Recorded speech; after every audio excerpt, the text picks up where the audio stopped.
Solo mission muna tayo ngayon. Maglalagay tayo ng pyesa sa Vespa. Tawag ba nila dito? Charge pipe? Basta yung nagko-connect sa throttle body sa airbox. Isang rack. Ito, red blinkers siya para sa likod. Yung red. Sa palalagay natin is bolts siya for front wheel.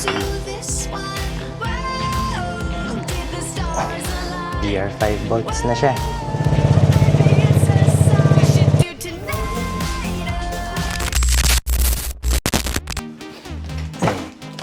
Good afternoon everyone. Solo mission muna tayo ngayon. Maglalagay tayo ng pyesa sa Vespa. Dito sa box, mayroon tayong...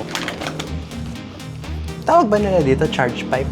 Windpipe? Basta yung nagko-connect sa throttle body sa airbox. Tapos, isang rack. Iba yung rack na to sa previous namin, yung patangkad na nagpo-fold down. Ito more sleek, kung pwede nyo sabihin yun. Tapos dito sa table, ito, red blinkers siya para sa likod. So yung stock, clear sila. Ito, yun, red. Tapos, sa palalagay natin is, yung nandito, bolts siya for sa front wheel. Pink. Buti nga may touch-up paint pa nga kung na-scratch mo yung bolts. Pero try natin mag-ingat para di natin gamitin yun. So yun, in total, meron tayong 1, 2, 3, 4 nalalagay ngayon. Meron pang other na upgrades din na pyesa. Dito sa table nga lang, gagawin natin sila pag sa CVT cleaning. So, yun, solo mission natin is yung 4 na lalagay. Tapos, yun, surprise natin siya kauwi niya. Aww.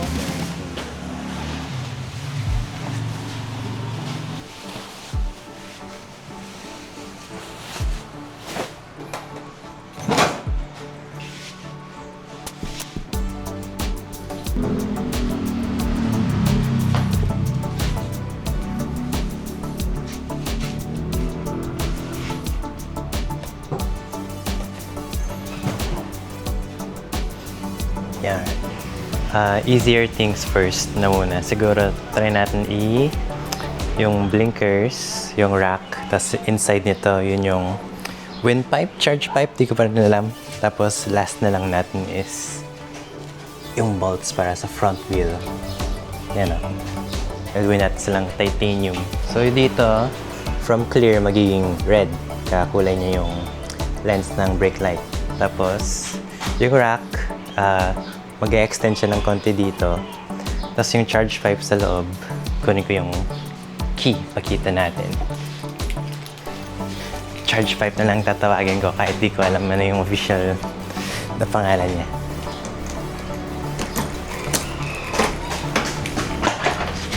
Yan.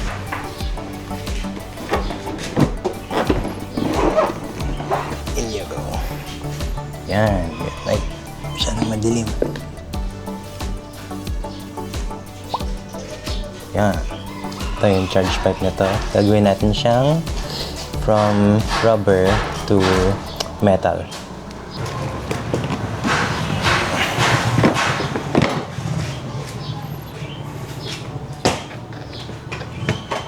So yun, start na tayo bago makauwi yung Jazz kasi na-occupy natin yung space niya, so limited lang yung time natin. Upon initial inspection, Phillips yung ginagamit ng screw dito. Pero minsan looks can be deceiving. Hindi ko alam paano tanggalin yan to. Baka kaalis nito, push out lang. Pero we will see kung gano'n lang kadali.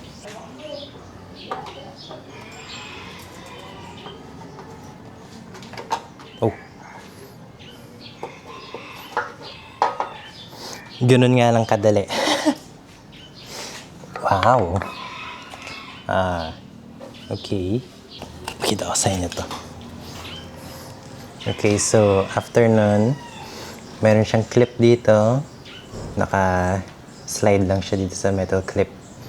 Tapos ito yung bulb. So, tanggalin lang natin yung mga components na to. Tapos transfer natin sa new housing.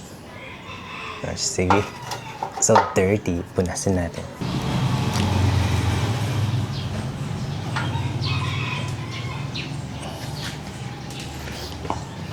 white. Ay, first component pa lang madumi na kamay ko. Okay, so, clear lens, red lens. Punasan lang natin yung wiring. Tamang side ba to? Uy, tamang side. Lagay na natin. Twist lang pala siya. May dalawang shapes. Tapos, slide in mo lang dun. Tapos, twist.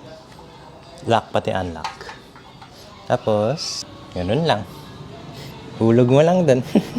Ito, may metal wedge siya. Nakilan mo yung ilusot. Makita ko na lang nga.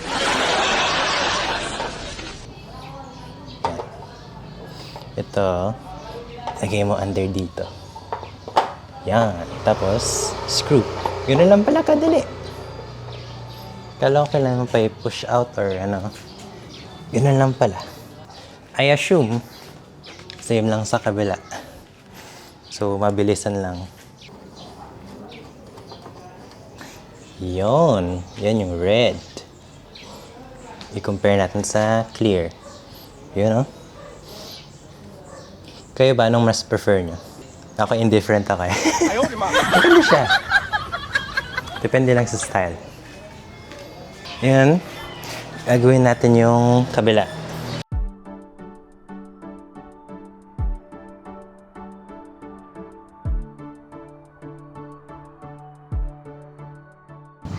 And yun, kulay red na sila.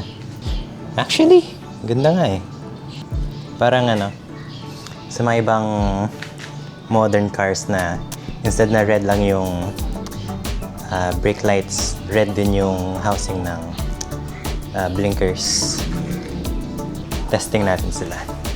So yung bulbs nila amber, pero pag kinonvert mo yung lens to red, red yung magbiblink na. So siguro kahit white na lang yung loob niya.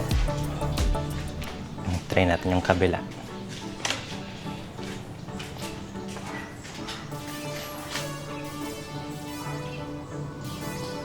So yun, next upgrade, yung rack. So yun, ito yung stock rack, tapos ito yung ipapalit natin. Yan. Meron siyang parang tail dito sa likod kung saan siya mag-mount. Ganyan. Dati, napalitan na natin yung rack na to nung punta silang Baguio ni Mami. So, di ko masyadong in-depth yung install, pero madali lang. Under nito, i-pop off mo lang to. May dalawang bolts. Tapos, ito din, dalawang bolts lang din. Pero kailangan mo tanggalin yung cover na to. So, Torx bit siya. Kailangan mo ng T30. T30 na Torx bolt. So, dapat complete yung toolbox nyo. So, yun. At ita-timelapse ko na lang to.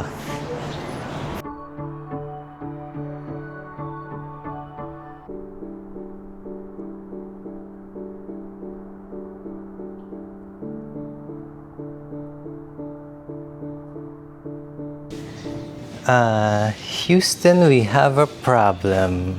So, yun, ito yung rack. Tapos, flash na siya dito. Nga lang, over here, hindi siya, oh. Yung mounting niya, masyado siyang naka-lean forward na ganyan. Dapat flat siguro. Kasi, nag-iwan siya ng gap dito. Tapos, tinatamaan niya yung cover. So, hindi din flat niyan yung pag-mounting niya. You know, may gaps. So, I'm not sure na paano yung solution to muna. So, di ko muna ilalagay. Just to be safe. Pag nandiyan na lang yung partner ko, dun tayo magde-decide. Well, that sucks, but the show must go on. Next upgrade natin is yung charge pipe. So ito, tatanggalin natin, tapos papilitan natin dun sa metal pipe dun. So, mukhang mga clamps lang naman. 1, 2. So, tingnan natin. Pare-record ko pa? Baka time-lapse na lang. Hindi, update ko kayo. Sige.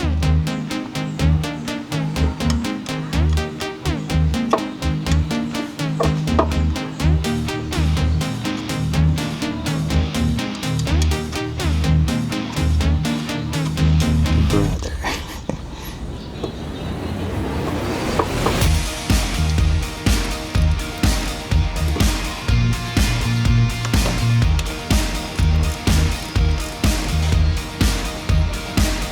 Here we come up, please.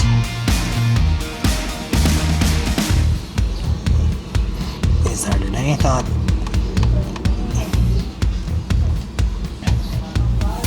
Ay, so natanggal na din. Ang hirap tanggalin nito. Pero yan, compare na natin. Copper, metal. Yung trick na lang dito is unahin nyo yung port dito. Kasi dito super hirap i-pull out kahit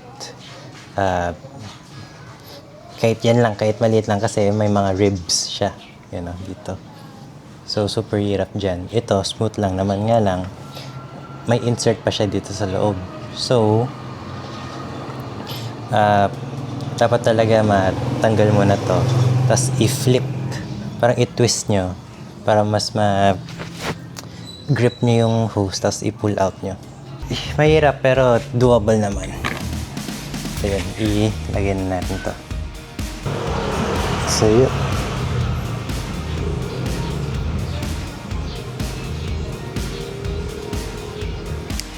I assume ito yung dito sa maliit. Tapos ito dito. So, try natin i-fit. Nalagay na din. Ay, naka. Ay. Kasi hindi siya flexi. Parang yung stock. Medyo nag-struggle ako na i-fit siya. So, ginawa ko na lang is inalis ko ito yung mga silicone or rubber clamps, boots nila. Tapos, inuna ko nilagay sa mga ports. Tapos, last ko nilagay yung pipe. So, una nilagay ko dito. Tapos, inikot ko ulit. Tapos, sinot ko dito sa boot nito. Easier said than done siya. Tapos mukhang nakalapag naman. So, walang naka-hanging out na pipe. Walang obvious na leak. So, yun. Tighten na lang yung clamps. Tapos, pray for the best. Ay, ang hirap. Hindi naman mahirap. Ano lang.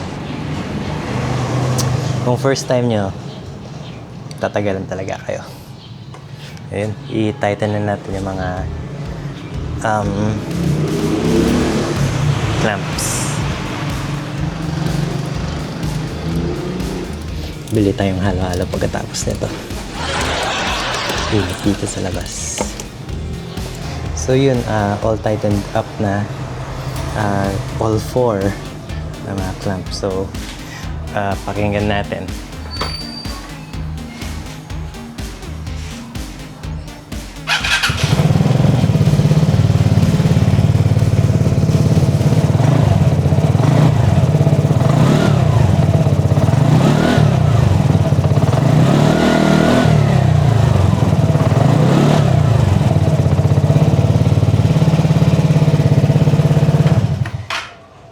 Yun, double check ko na lang tapos move on to the next.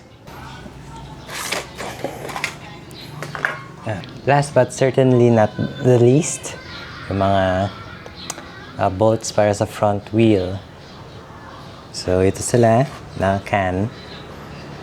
Tapos naka-ready na yung lift natin, tapos na may sapin. I-carry natin yung Vespa gamit ditong spot. Tapos, torque wrench and mga tools. So, yun. Start na rin.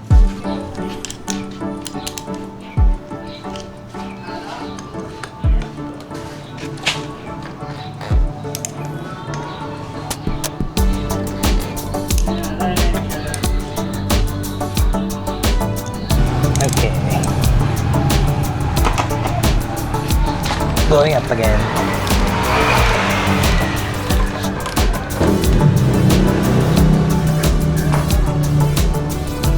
First candidate. Oops. Ngayon, di ko lang sure but ito may washer siya, so reuse ba? Maybe? I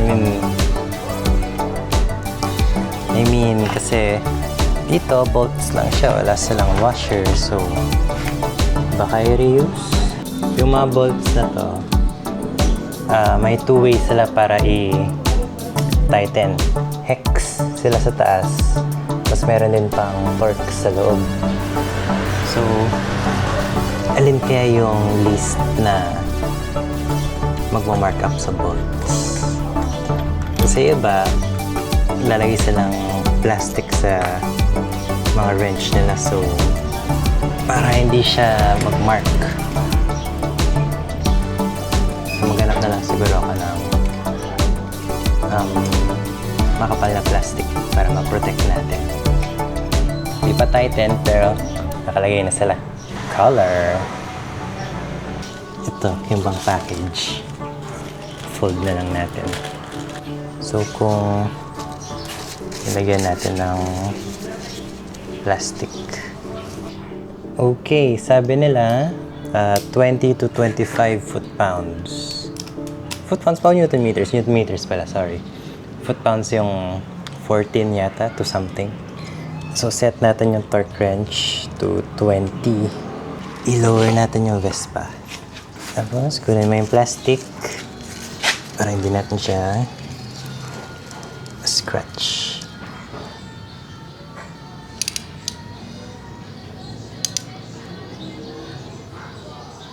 Lapit tayo.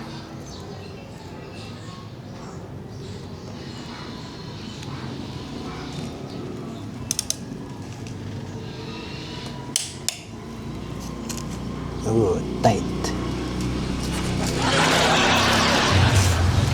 Tapos, next. Sa kotse, star pattern nila, tinatighten. So, kung ito next. So, ganun din yung gagawin ko para sure.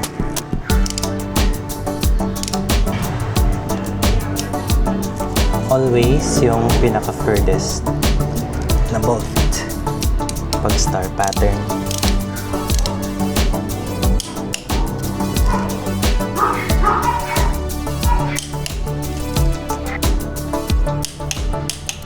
There we go. Yun, tapos GR5 bolts na siya. And yun, tapos na yung mga upgrades for today. Sayang di natin nalagay yung rack. Magmi-meeting muna kami about doon. Tapos, continue natin sa weekends, baka yung CVT. Pati may Copper Monkey na fan lalagay doon. So yun, ligpit na muna, tapos try natin siya.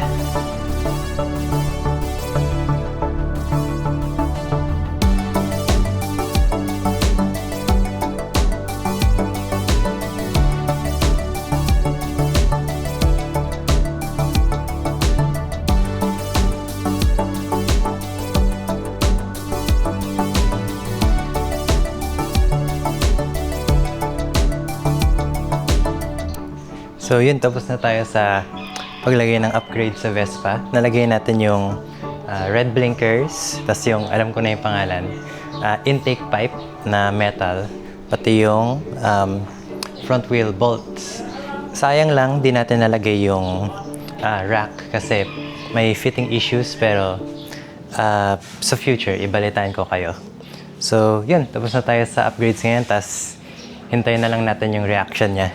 So yun. Happy weekends. Bye-bye.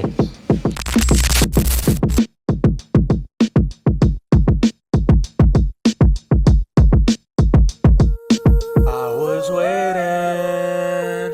waiting for the weekend, waiting for some reason.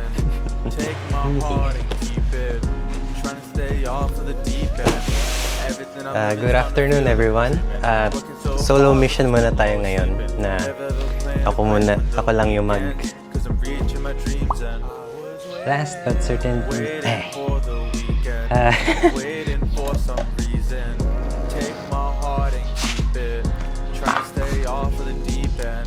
Only got love but staying on defense. Mistakes but no longer out in the hindsight, weekend. that Before pala, your nights, I picked nilusin up ko na yung mga bolts from dito. times So, I was left to bleeding. down you go. Okay, hold up a minute. I was stuck here. I was looking for a reason. Taking your time, taking this out.